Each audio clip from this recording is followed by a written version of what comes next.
So I will say really quick before we get started, you can sit back in your chair, but the sound is best If you when you're sit up forward, closer. sure. Yeah. When you're talking. Yeah. Or you can hold it or whatever you Okay. want to do. Hi, welcome. You're listening to Beyond the Front Door podcast with Lindy and Rhea at Peak Properties. And we are real estate agents here in Cheyenne, Wyoming. And we bring you real estate stories that make you laugh, cry, cringe, inform you, all of the things. So come on in. We put the real in real estate. Yes, thank you so much for joining us here today.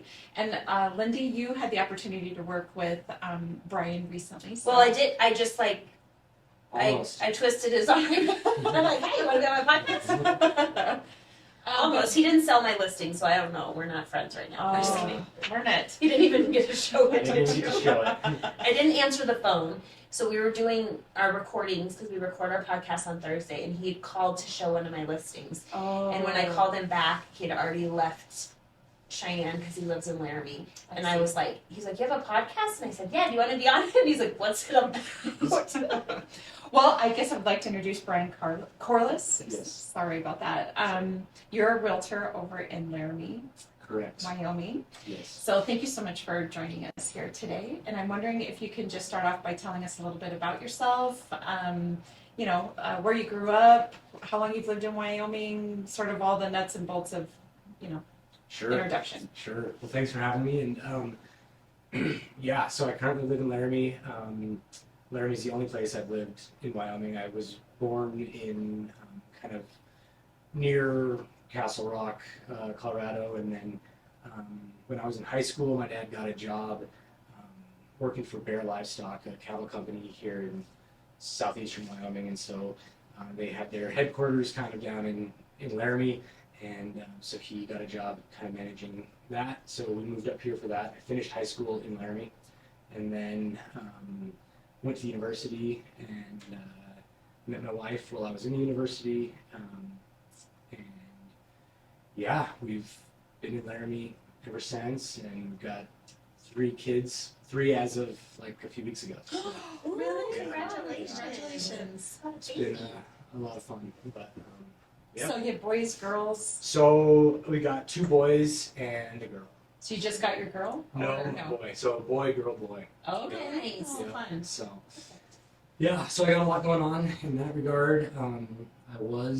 So basically I started out in contracting. Well, I shouldn't even say I started out in contracting. I started out in when I was in college, I just started a side business doing like handyman work because I knew how to do some stuff, and I was like, I don't know, Make money. I didn't even really like advertise it, and then it just kind of, by the time I graduated, I was so busy, I was like, well, I might as well just go get my license and do this, because I got my degree in finance. Okay. And real estate is really what I've always wanted to do. I've got a lot of family in real estate, and so real estate was always my end goal, but I don't know, started having kids, and the contracting stuff was keeping me so busy that I was like, I'll just keep I don't know doing very this. many handymen that aren't busy. Yeah. Right? Like Yeah. everybody has things going on in their homes, and we just often don't know how to do them, and so it's just Yeah. easier to have Yeah. somebody come take care of it.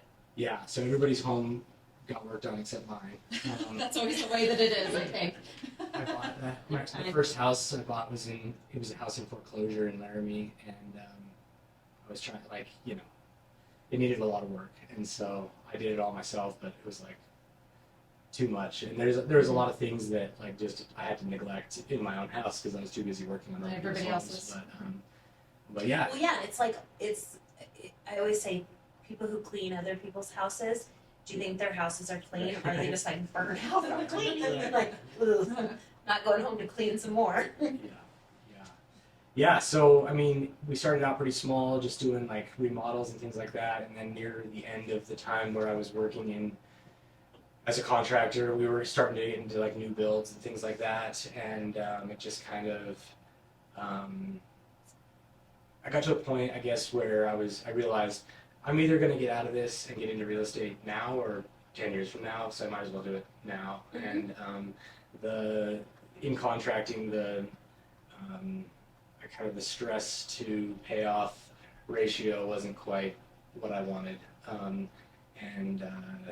Not that real estate's a stress-free job, but it's definitely been a step towards what I really want to be doing. So Yeah, sure. um, Well, it's not stress when you enjoy what you're Right. doing, right? It's Yep. passion. Is that what they call it when you're working 80 hours a week doing Yeah. something you love? It's passion. But if you're working 80 hours a week doing something you don't want to do, it's stress. Yeah.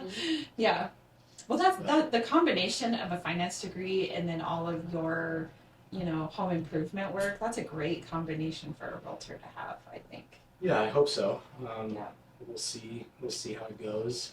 But When did you get your license? So I got licensed. I could have gotten licensed in December, but Right. I just waited. And it's January 1st. So you're like I'm fresh. So, Ooh, exciting. Congratulations. Yes, Yeah, congratulations. thank What you. a time to be Thank getting you. in I as know. a real estate agent. I I know. wasn't sure what to expect, but I've been busier than I anticipated I would be. So, Good for you.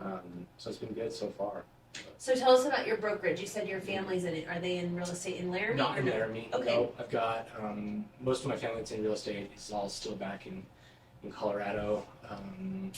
And then my dad has done a lot in real estate. He's not licensed, but just owning residential and commercial properties. Yeah. So he's done a lot to kind of point me in this direction. And so yeah, no family in Laramie that's doing real estate. Actually, I think no family in Wyoming that's doing real estate. So Sure. yeah.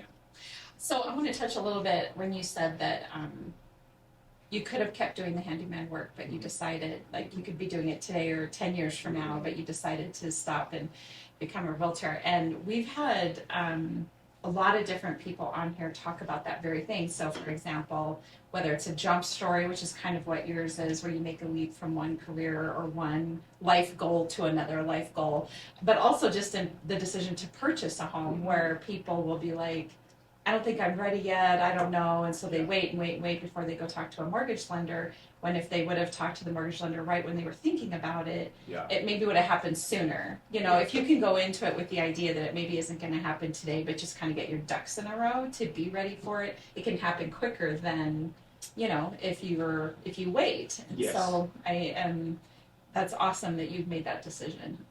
Yeah, I mean, I think it's like anything, like whether it's investing in stocks or something like that. Like it's like, well, what if the market crashes, or what if Yeah. and you just gotta jump You into can something. what You can kind of what if it to And death. I've Yeah. seen so many people. I feel bad for all the people trying to get into the market now, because like when rates were starting to be like climb out of the low twos and high threes, and they're like, well, I'm gonna wait, it might come back down, and it hasn't, Yeah. really. And so, the best time to get in is now. That's kind of what I was thinking, and I'm glad I did. So Yeah. but yeah, it's been good and been busy, and I mean, it's like everything. I feel like everything I'm doing for the first time. So it's You're a beginner. yeah. It's yeah. hard to be a beginner, isn't it? Yeah. I called around a few people like before I got into real estate, or before I made the decision to completely switch over, and just asked them for their advice on it. And a lot of the advice I got was find a brokerage that has the kind of infrastructure in place to train you, and have somebody there that's going to be like, you can proof your contracts through and things like that. And they're not just like, well, here's a desk and figure it out, but and so I've found that definitely in my brokerage, Wyoming Real Estate Group, and we've just got a great team and people with all sorts of experience that, like, if it's Sunday night at 9 o'clock and I'm trying to get a contract in, like, I've got somebody that I can email it over to and Sure. look at it, and they're willing to do that. So that's been a huge, I don't think I could have, even gotten through these first few months without that. So that's been huge. Yeah. Well, and I think just for the standard of the industry and making sure that we're serving our customers the best, there has to be that support. Yeah. There has to be that mentorship. Yeah.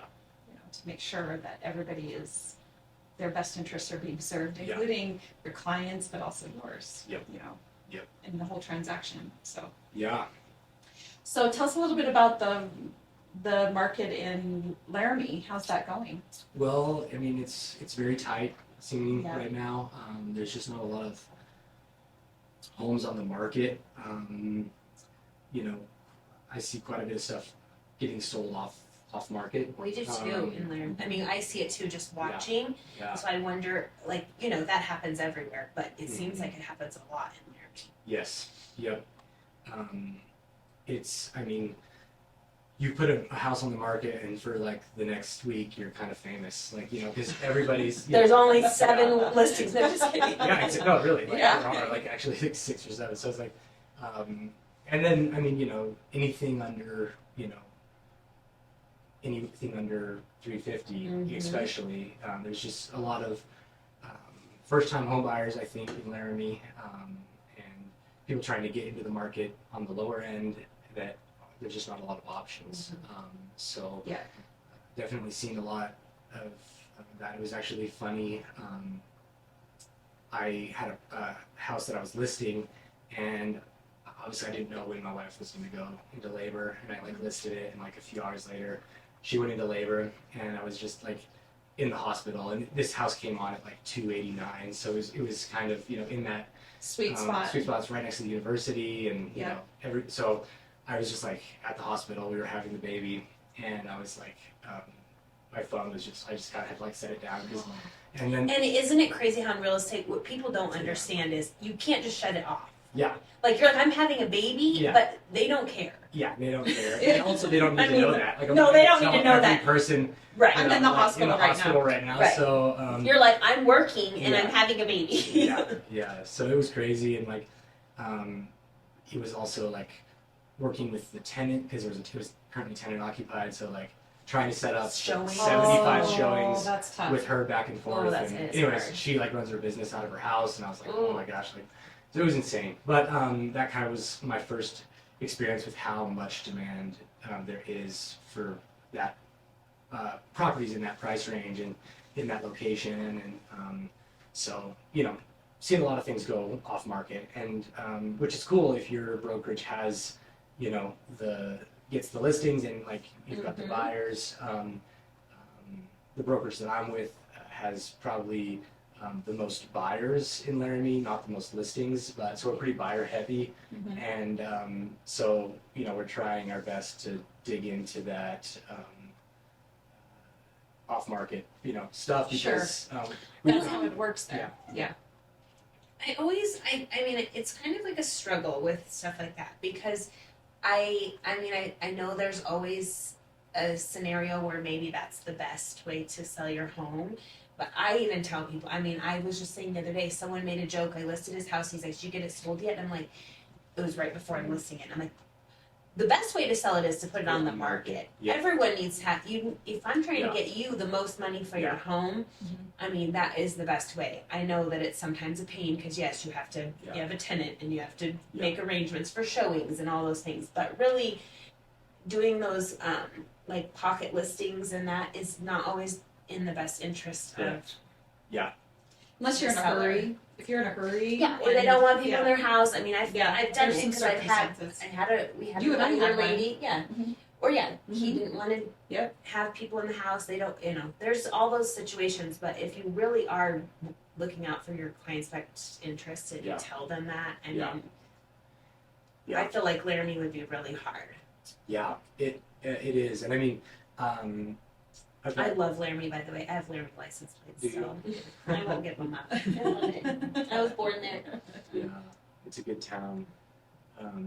Yeah, I mean, I've got a listing I just put up yesterday in Laramie that the owner was like, you know, let's not let anybody in until Saturday, and we'll do an open house. And so this is like my first open house, and Laramie, we don't do a lot of open houses in there. Is that You probably don't have to. right? I mean, that's part Well, of it, right? unless it's this situation where it is nice to just open it up and let everybody come.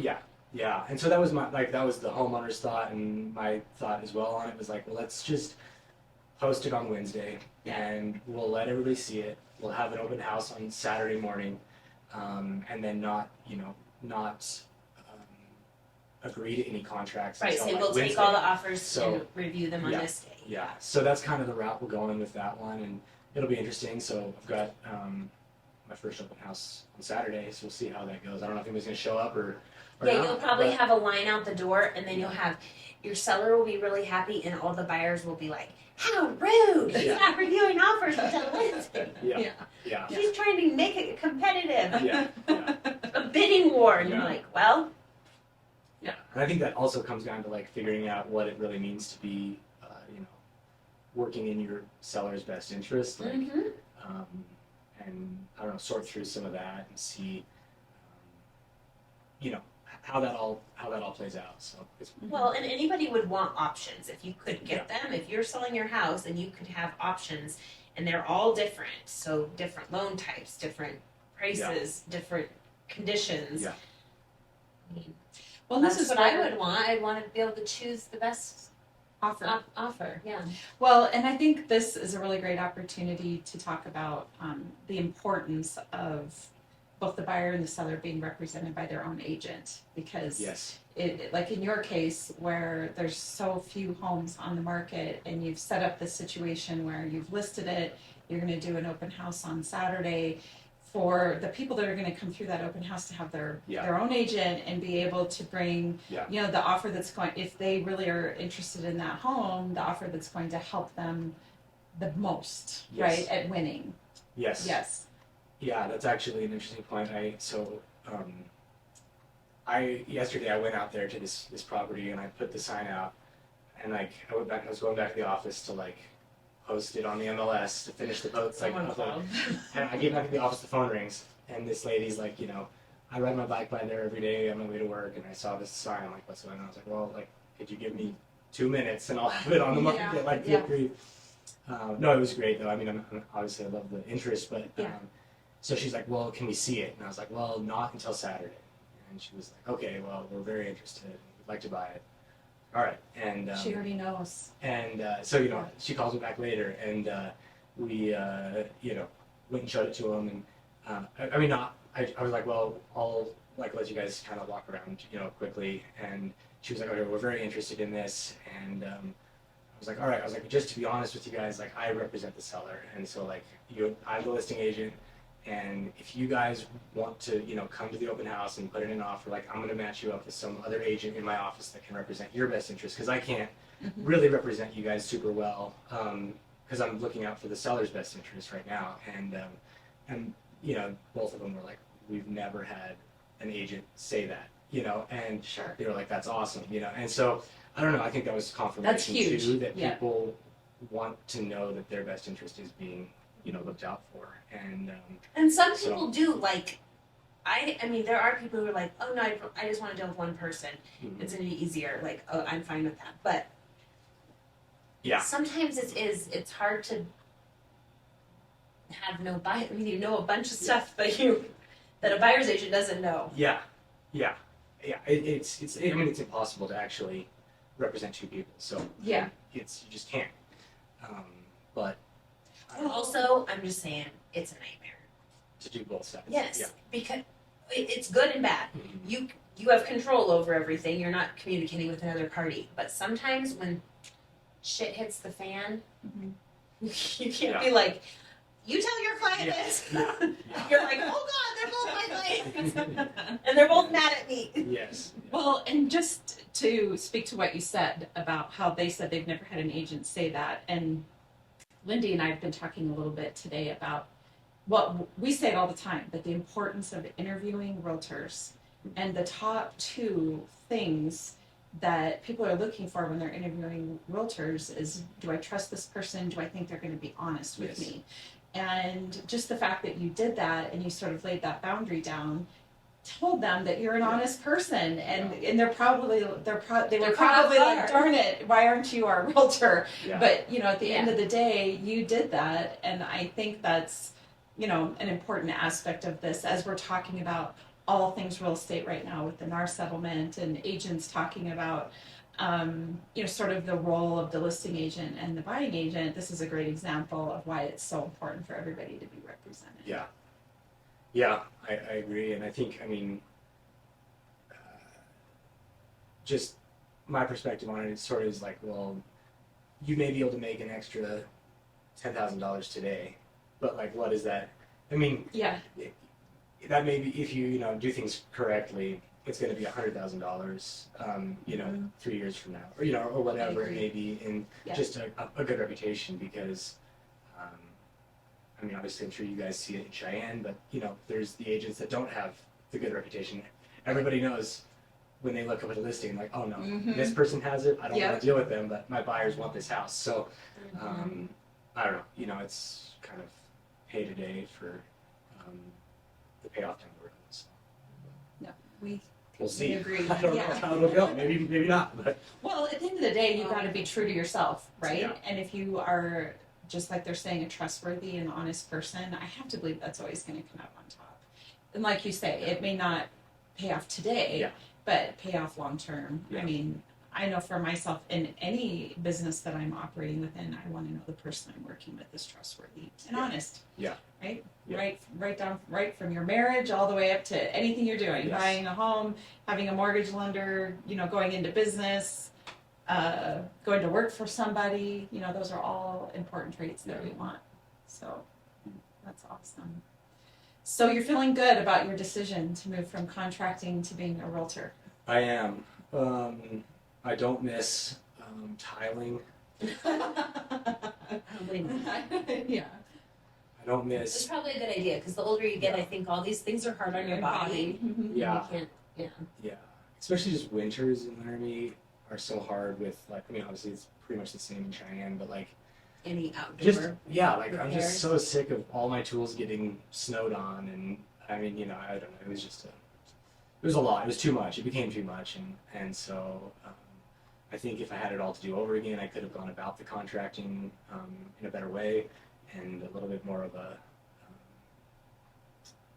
little bit, take on a little bit less and specialize in a few more, one or two areas instead of doing everything.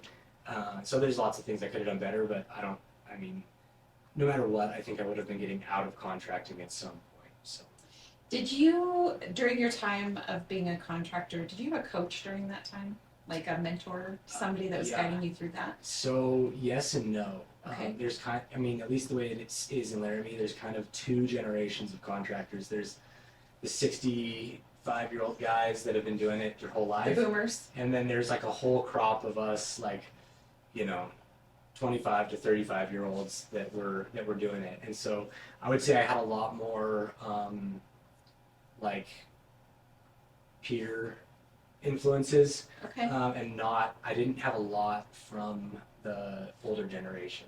And so that's something that I wish I would have had. And I'm not to say that I couldn't have had it if I didn't, if I had Go really out and sought look it for out. it? Yeah. But I didn't really it got so busy so fast that I just didn't have the time or like ability to be like, hey, can you sit down with me and talk me through some of these things? Sure.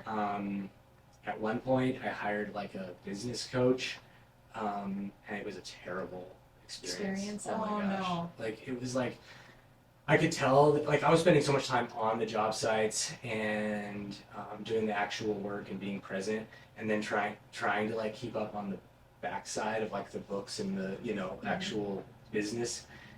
And so I was just neglecting the business to complete the physical work. Right. And so there came a point I was like, all right, I gotta like talk to somebody about, being, Yeah. how to manage this.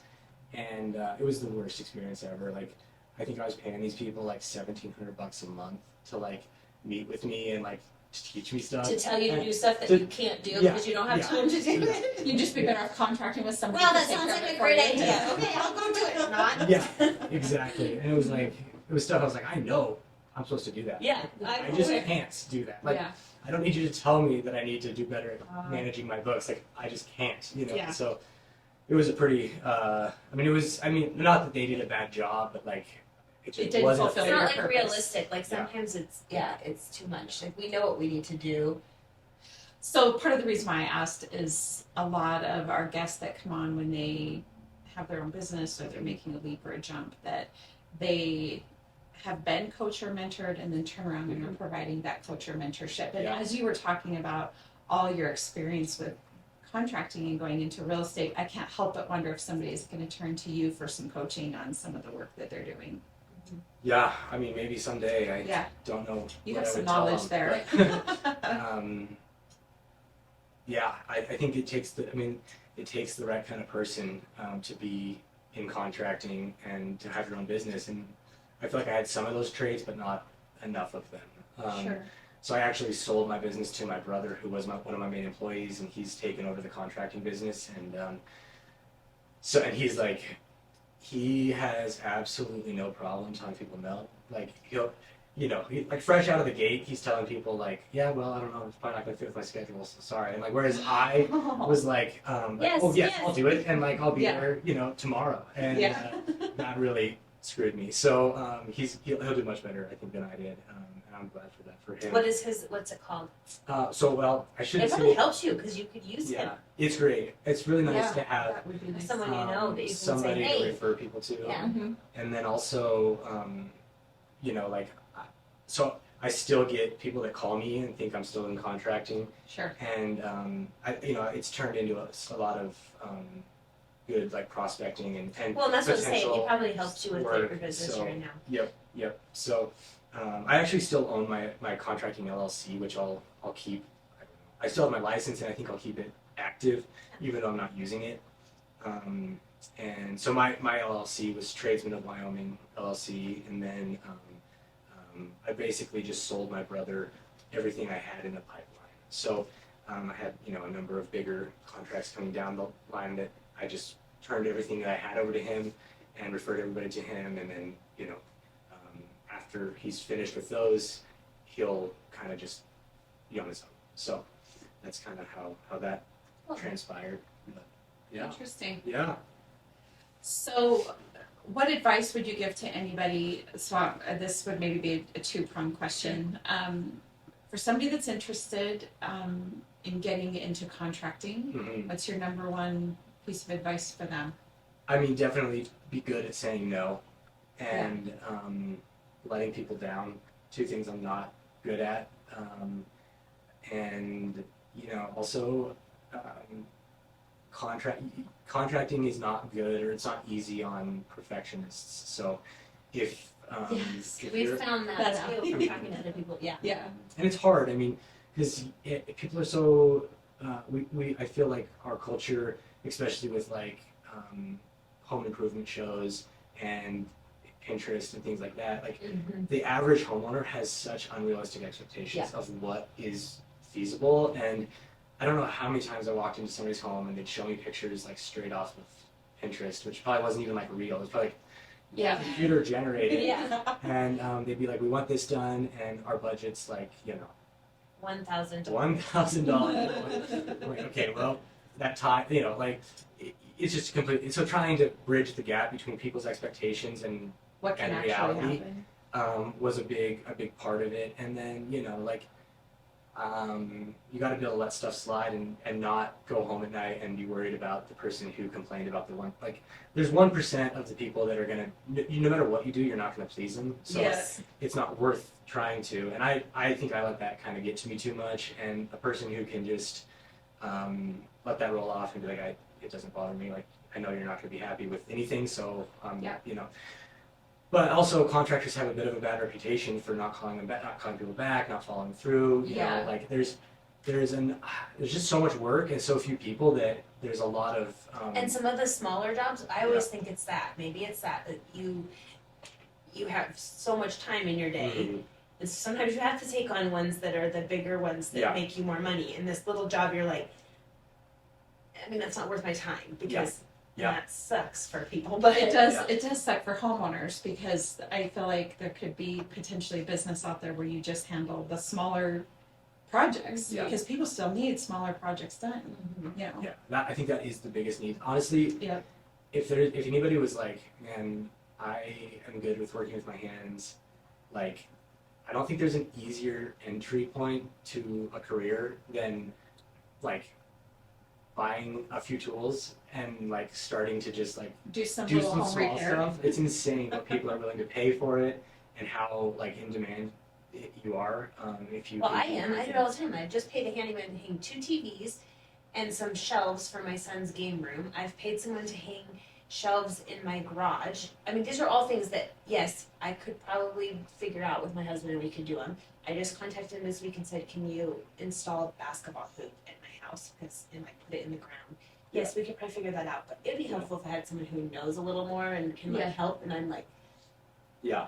but those are small jobs that some people are like, oh, I don't have time. But fortunately, we found someone here Mhm. who's retired and he likes those smaller jobs Yeah. like that. We actually had Kevin Stewart on the podcast here a couple months ago, I think, and he does exactly what Okay. you're talking about. Yeah. He just takes care of those details, and he is very detail oriented. I do think you have to be maybe He not put a this- perfectionist, He but put be this sign detail together oriented. for us. Yeah. You know, That's like great. this is a small job, but not a small Yeah. job. Yeah, it was too big for us. Let's put it that way. Yeah. Yeah. It was time consuming too, but yeah, no, I completely agree. My husband has done tile work, and when you talk about you can't be a perfectionist, I don't think it's ever more apparent than doing tile work, Yes. right? You Oh, can yeah. fix a lot with grout. Yeah. Right? Yeah. And so, but my husband, when he very first started doing tile work, was just it was driving him absolutely nuts. And thankfully, we had a neighbor, this was in our first home, that come across the street, and he was like, just do this and this and this, don't worry about that. I do feel like you need somebody to stand over you going, those are not things to be worrying about. These are things to be Yeah. worrying about, Yes. right? But with tile work, my husband's gotten a lot better. He's like, I just fixed that with grout right there, Yeah. you know, because you have it, you can put it level and, but the ceiling, nothing Yeah. is Nothing is square, nothing is square, perfect, right? It's all Yeah. about Yep. Um, So and I then hear that's, you. that's the problem. You get to the end of a project and you see every yes, flaw because you're the one that did it, and 90% of the time the homeowner they're like, this is awesome. Like, this is beautiful. This is great. Yeah. But anyways, you just can't be a perfectionist for sure. So. So then, I guess, from your perspective as a Mm-hmm. realtor, kind of going into the business, do you have any advice for anybody that's considering that? I mean, I would say figure out. I mean, wait out the first couple, months, and don't make a quick decision on that it's not for you until Sure. you've been in it for a few months, and then. I mean, the other thing is, and I know that I'm in a little bit of a different situation just because I had so many contacts Yeah. through contracting. And you're from there. And I'm from there, so I just know so many people. So most of my 5 sales, Yeah, which have is been, crazy because you said you just started in January. I was like, that's you're huge. not- That's well, huge. Yeah. well, There's people who don't have 5 sales in a year. right. Well, yeah, A lot. and I think, Half about, at Yeah. least, yeah. but I can really attribute most of it. Like I think probably 80% of those are just they were sphere of influence people. Yes. Yeah. And it's not like if I didn't have that, I'd have one sale probably, So, and then also prospecting has been huge. Like being willing to call people up that you don't know, and That is hard. one thing that helped me out, and hopefully I can continue to do this, would be finding a buyer that's looking for a certain type of property, and then using that buyer as ammunition to go to a seller and pitch the listing. Because if you just go and say, hey, can I try to sell your house?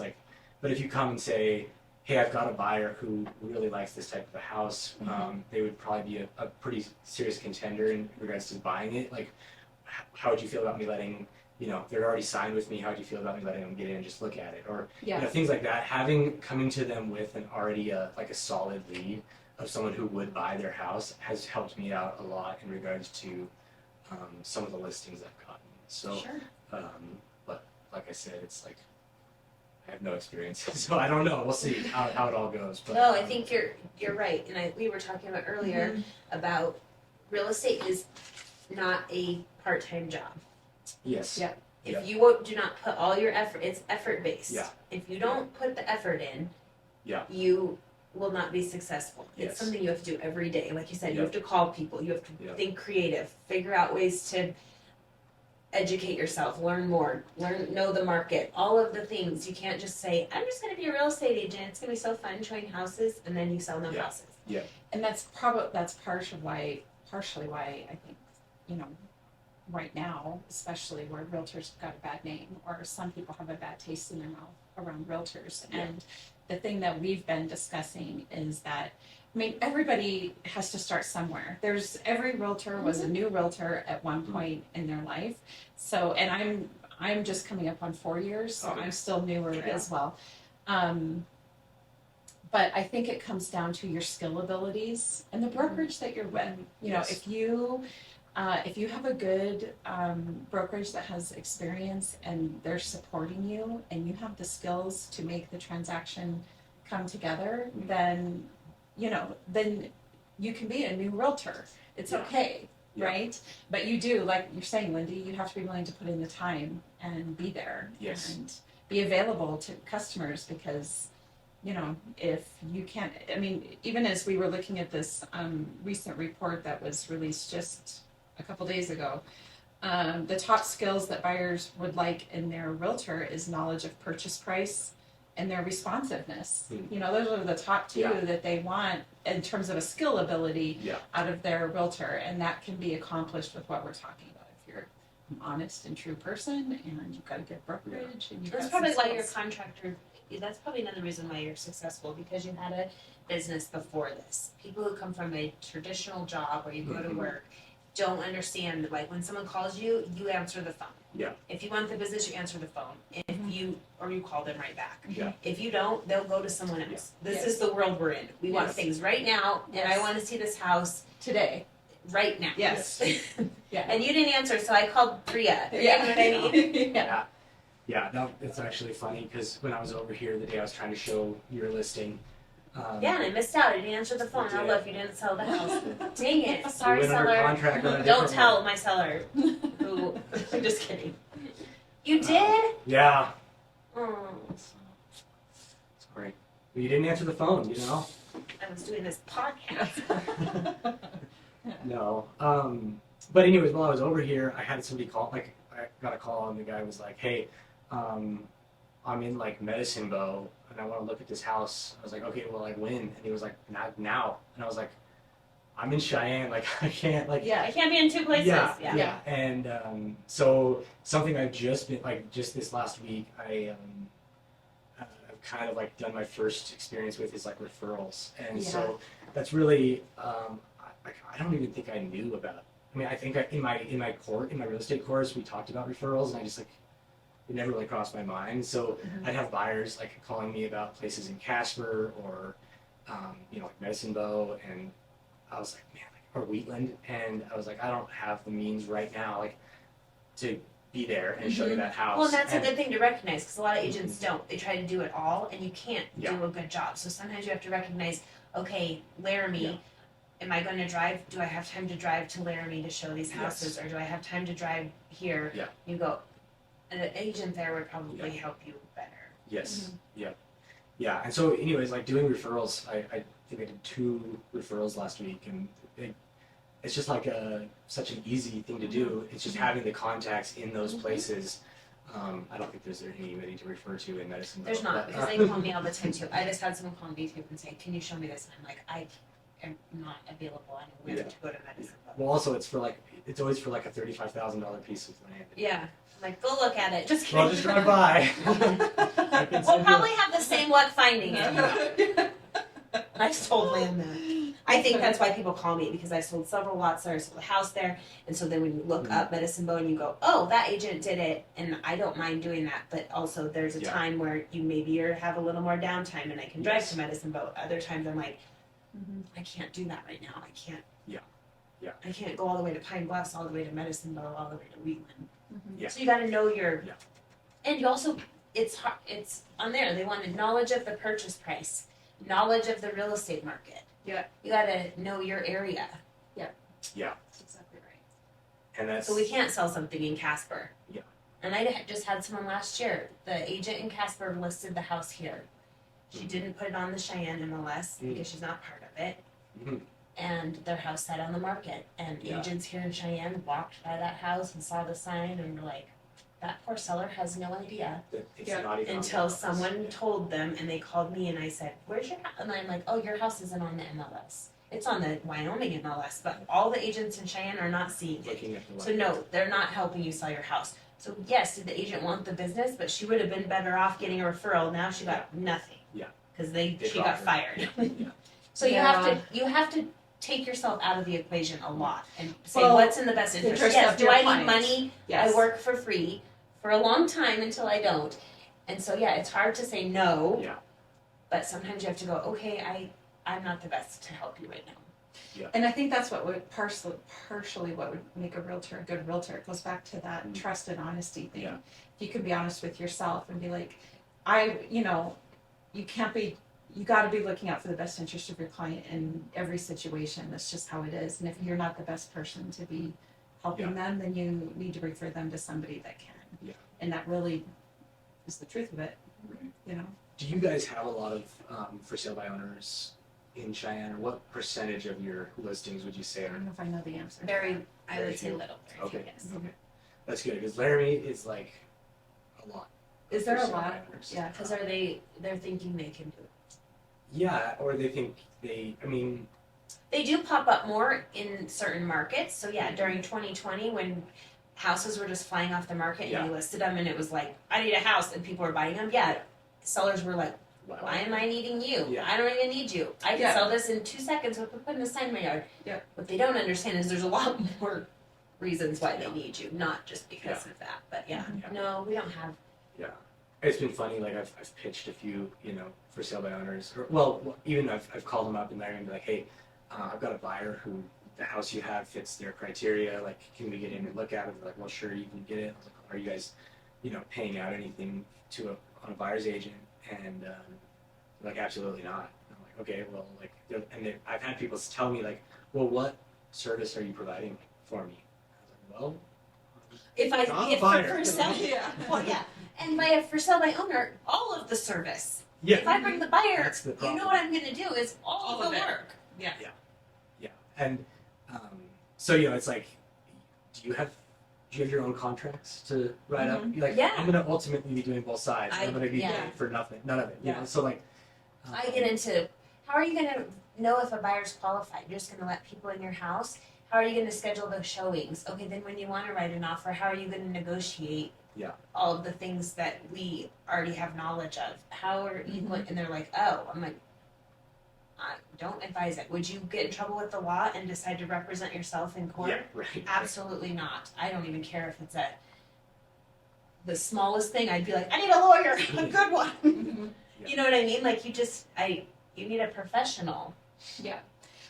And I will say, I mean, like you said earlier, there does seem to be a time and a place for sell by owners. And if a homeowner has the skill and the capacity to sell the home on their own, then more power to them. Yeah. But real estate is a service that we provide. And if you want to engage with our services, then we're happy to help you. And we believe there's a lot of value in that. And we're willing to share what that is. But if you are somebody that, is for sale by owner and you can do it on your own, do it on your own. Yeah.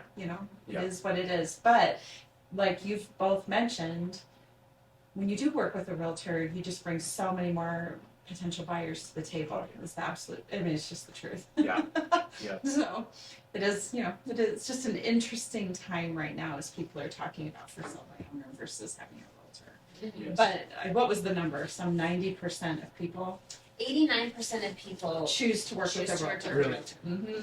That's what this article that we just came out Looking for it. yesterday. 2 days ago. Yeah, yesterday. 9 out of 10 home buyers worked with a real estate agent when purchasing a home, as did 91% of younger millennials in particular, and 90% of older millennials. So, yeah, people are still working with real estate agents, and but Yeah.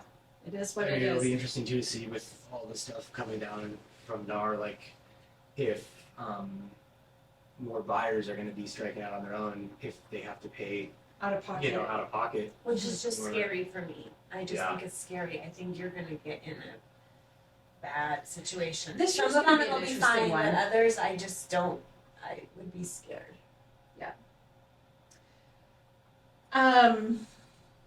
So There's if so many somebody mistakes you can make. if somebody wants to purchase a home in Laramie, what advice would you give them?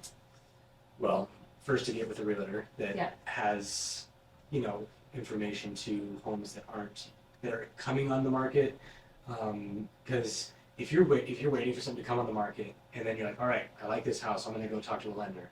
It's probably sold. Like it's too late. You need to How come. many homes are on the market? Do you know? Are not. Are on the market. Are on the market. Like on the MLS. Oh. If you looked it up. One time I went over to Laramie to, I think it was to show a house, and I met with an agent in Laramie there, and she was like, literally at that time there was like 10. Yeah, I And mean, I was like, we think 200 is bad. yeah, I don't know the exact number, but I would say it's not, there's probably, I mean, as far as actual homes, excluding vacant land and things like that, Yeah. actual homes in Laramie, I mean, gosh, yeah, I can't imagine there being more than, like, probably somewhere between 15 and 20, or maybe 15. Yeah. Maybe. Wow. So it's like, you know, you just get to know the homes really well because you show them to everybody. Yes, you're like, I know You're that like, oh, house. we've, you know, showed the same house 3 times today, so. it's So is there really- some building going on? Are they adding subdivisions or? I mean, they are, but, you know, like, anybody who wanted to build a home last summer is probably gonna get their home built this summer. And so, you know, like, So that's They're a year behind, out. you know, yeah. everybody's booked out. Like, if you're trying to get a home built this coming building season, you're out of luck, for the most part. So I mean, they are building. There's a lot of new, like twin homes and townhomes going up, kind of coming in at the, you know, anywhere between 3 and 450. But I mean, one of the problems I think with Laramie is that the town itself and the downtown is not set up for a lot of growth. Like, there's really nowhere for the town Yeah. itself. Like, that's why you're seeing a lot. I mean, West I don't Laramie know, and but all the other areas growing, or maybe even this way towards Cheyenne. I feel Yeah. like there's houses that way Yeah. since I lived there. all the rural, like, little subdivisions that are popping up. Like, I think you guys have got, like, what is it, Bell? Is it as you're heading on Happy Jack? It's like 5-acre plots or 35-acre plots. The So Whispering Hills? Whispering Hills. There's another one called Bell Pasture. I think it's just out there on Happy Jack. But outside of Laramie, it's just a lot of those. There's Timber Canyon Ranch, which is 35-acre lots. There's the Paddocks, which is like 5 to 10-acre lots. Vista Grand Estates, same thing. And like, there's just all these little kind of pockets of subdivisions going in around Laramie. And you know, I think a lot of the people that have lived in Laramie for a long time are starting to move out into those, and then Opening up and then some of opening those up homes. some of the homes in town. But Gotcha. I don't know. I mean, there seems like there's always construction going on, but it doesn't seem to meet the need. So Gotcha. we'll see. Interesting. Kind of similar here. Well, what's your favorite thing about Laramie? The winter. Yeah, the winter. I mean, honestly, March is It's just definitely like. when it gets snowed in. Yeah, the Yeah. wind. No, I think I really like just the proximity to the mountains, and you know, like 45 minutes from Laramie in either direction, and you're, you know, kind of you're in the mountains, and so I really like that. I really love Centennial.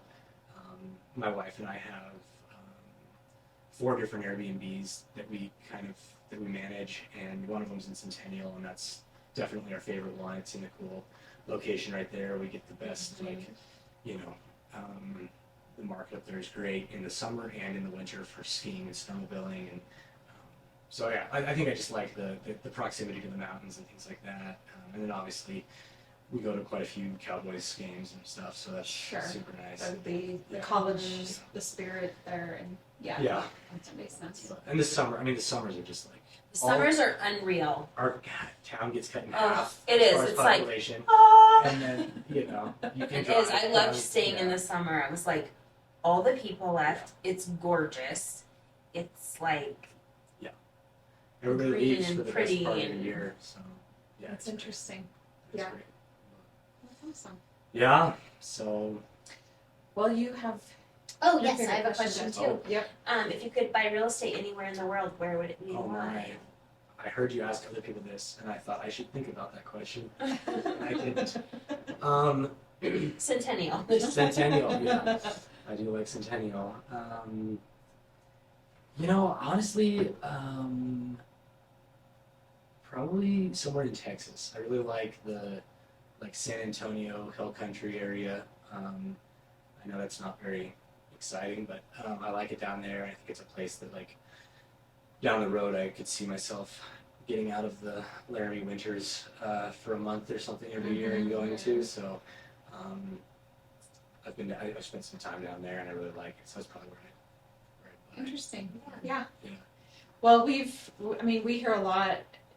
It doesn't surprise me actually, because just about everybody that comes on is, if they could pick anywhere, most of us live in Wyoming very intentionally. Yeah. Right? Like we want to live here. I almost think if you live in Wyoming, you've made a commitment. Yeah. Like you're here. Or you're in the military and you don't want to Want be bigger? here. That's right. There's that too. It's temporary. But Texas and But Wyoming. then they fall in love. Yes, but Texas and Wyoming have a lot of, it seems like, similarities other than the weather. It's just warmer down there. So a lot of people hear snowbird to Arizona or Texas or whatever. Yeah. So yeah, that doesn't, it makes sense for sure. So, Yeah. well, thank you so much for coming on and sharing your story with us. It's always interesting. It's great to hear from another community and what the market is like there. And Yeah, I appreciate you guys having me, and How can listeners find you if they're looking for some yep. real estate in Laramie? yeah. So Wyoming Real Estate Group is my brokerage, and probably my email address is the best way to get in touch with us, which is just brian.wreg@outlook.com. So send me an email or look us up online, and you can find me that way through Wyoming Real Estate Group. So, Awesome. And then if somebody needed some handyman work done, how would they go about getting in touch with call me. with your Do brother? not call me. Yeah. Or they call you and you send it to your brother. Call me, and then I'll send you to my brother. Brother. Okay. Yeah. There we go. That sounds Okay. Yeah. Awesome. I have had people ask me for someone in Laramie. So that's I think good. sometimes those smaller communities, it is hard to get people because they're busy. Yeah. Oh yeah. I mean, it's Busy. Okay. it's nuts. Well, for everybody listening, Lindy and I are realtors here in Cheyenne, Wyoming. And so if you're looking to buy or sell, you can find us on all the social media channels, as well as www.sellcheyenne.com. And of course, you can listen to Beyond the Front Door podcast on iHeartRadio, Spotify, Apple Podcasts, and YouTube. So thank you so much for joining us. Yes, thank you. This episode of Beyond the Front Door is brought to you by Peak Properties in Cheyenne, Wyoming. With over 75 years of combined experience in real estate, it's our goal to help clients buy and sell and save by providing the information you want and the professional services you expect. Let us help you with your residential, commercial, HUD, income-producing properties, as well as vacant land and rental needs. To learn more, visit www.sellcheyenne.com.